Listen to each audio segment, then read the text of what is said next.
malaman sa kanya kung ano ba talaga ang nangyari at ano na ang ginagawa pa ngayon upang kahit paano mahukay kagad, mailigtas. Palagi ko kung mayroong mga tinatawag na air pockets doon sa building, malamang meron pang mga buhay doon.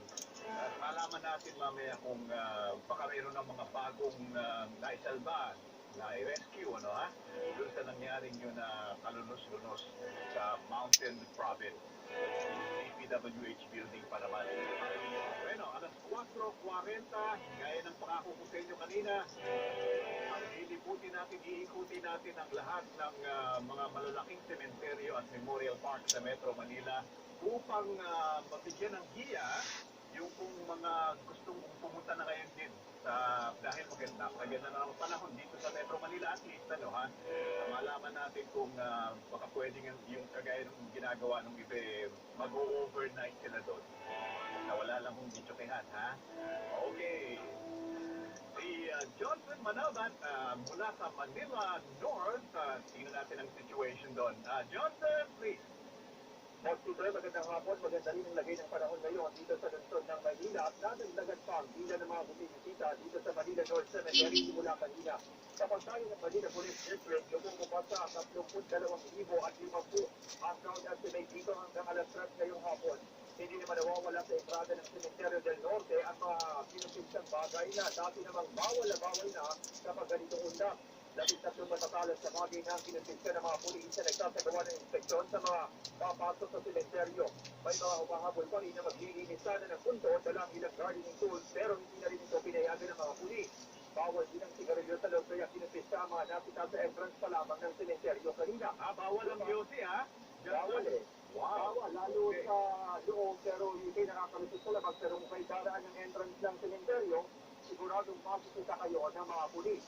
Magdadagdag ng pulis ang Manila Police District sa loob at labas ng sementeryo.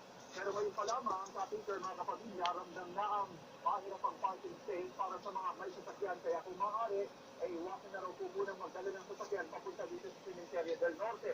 Kanya-kanya namang pwesto ang mga vendor sa bangketa at mismo kanila malapit sa Manila North Cemetery. Johnson, maitingin ko lang yung bang mga mga streets na papunta dyan, kumusta ang traffic situation ngayon? If you have any idea dito sa labas? Lako, medyo maganda sa ngayon, lalo kung halimbawa kayo galing ng C3 o ng area ng Balintawak, dadakay ng Ibon Paso, may mga kali na itinarat, hindi kayo makadidiretso sa area nito. Una-una, bahagi ng traffic routing ng Manila Police District para hindi magdagsaan dito malapit sa sementeryo yung volume ng sasakyan. Pero kanina umaga pa lamang, lalo yung bago magtangkali, pahirapan na yung parking, lalo doon sa may area ng Ibon Paso, doon sa may area ng Retiro, umaabot ang parking doon hanggang sa may Dangwa area na. Pero may mga naniningil, hindi ko alam kung sino na paniningil. Naniningil ng sa parking? Parking space, dahil talaga namang limitado yung espasyo ngayon. Kaya kung kayo may dalang sasakyan, mas mahihirapan kayong pumunta ng Manila North Cemetery. Una, iintindihin niyo yung parking, dalawa yung sa usual traffic na magpabigat sa mga oras na ito. Johnson, thank you. Alam mo, ang... Gumagalaw yung mami, biglang umabante, sumampa doon sa kabila. Mga 5 years ago, Ano na tayo siya anything din? nagkaroon ng cemetery rage, imbis na road rage, dahil sa mga parking You want to wiwi doon sa... Oo, so makikiusap tayo na hindi Sa KFC. not worth it. Sige. Sundan mo si Papa doon. Paparada kayo kahit tapos mapaplock ninyo yung mga nakaparada doon. Talagang away po ang magiging resulta niya. So, let's be very considerate, at kung kinakailangan na maghintay tayo, di maghintay tayo, pero wag niyo pong haharangan yung mga nakaparada na tapos Gabe, yung sasakyan. gusto mo magpalit ng shirt? Okay. Kung aalisin na karangan ng sasakyan, pwede kang umalis para makalabas yung nasa loob. Pero kung iiwanan, ay sigurado hihintayin ka ng may-ari at maaaring mauwi nga sa alitan dahil sa kung paghihintay ng matagal, lalong problema yan dahil di mo naman alam ko anong oras sa alis yung nakarangan ng sasakyan. Johnson, last question na lang. So, kung dahil sa buong araw halos napakaganda ng panahon, So, nakikita mo ba ngayon yung the changing of the crowd? Kaya nga, yung may marami na bang umaalis, may mga pumapasok. Kanina mas marami, yung dumarating o yung umaalis na? Mas marami pa rin yung dumarating. Pero ang sabi nga nila mga bantay, mukhang may mga nagpatiuna na kahapon pa lamang at kaninang umaga-umaga, kaya hindi rin naman naiipon ng matagalan yung dami ng tao sa loob ng simenteryo sa ngayon ha, pero bukas, baka daw yung volume ng mas maraming mga bibisita sa simenteryo, lalo natin mararamdaman, hindi lang natin mataya pa ngayon kung mas marami ba ngayong taon compared sa mga nakalipas na taon, dahil nga sa iba mas minamabuti na magpatiuna na at huwag sumabay sa mismong araw ng undas. Alright. Para sa Hotline Bantay Undas 2018, itong Radyo Patrol 46, Johnson Manabat, ABS-CBN News. DJNF. Gising na gising si Johnson Manabat kahit sa alas 4:45 na ng hapon mula sa Manila North Cemetery. Dadako naman tayo ngayon sa Manila South Cemetery. Si Radyo Patrol 47, Robert Mano, nandoon live na live. Robert!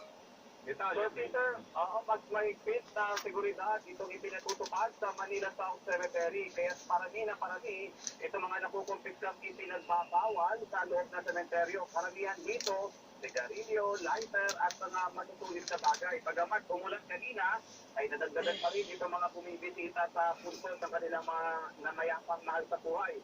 Umabot pa ito sa halos 8,000.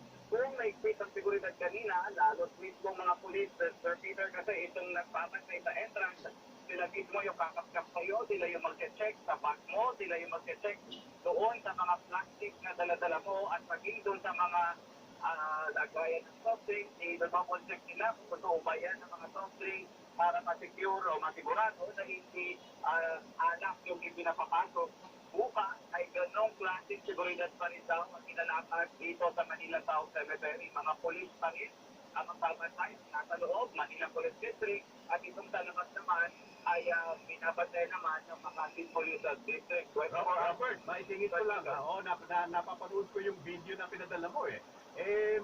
Maganda, credit where credit is due, yung mga police women ang kumakapkap sa mga ladies, mga girls, mga babae, kaya maganda yung gano'n eh. At saka mukhang maganda yung pagkapkap nila, hindi yung Hindi yung basta-basta. yung kung makatakot akala mo merong kang kasalanan. Go ahead. Sa mga lalaki naman na papasok ay mga lalaking pulis din. At kanina, ang may hindi natakot, Boss Peter, sapagkat isa dito ng anos na, nakito pa naman si NCRPO Director Guillermo Eliazar.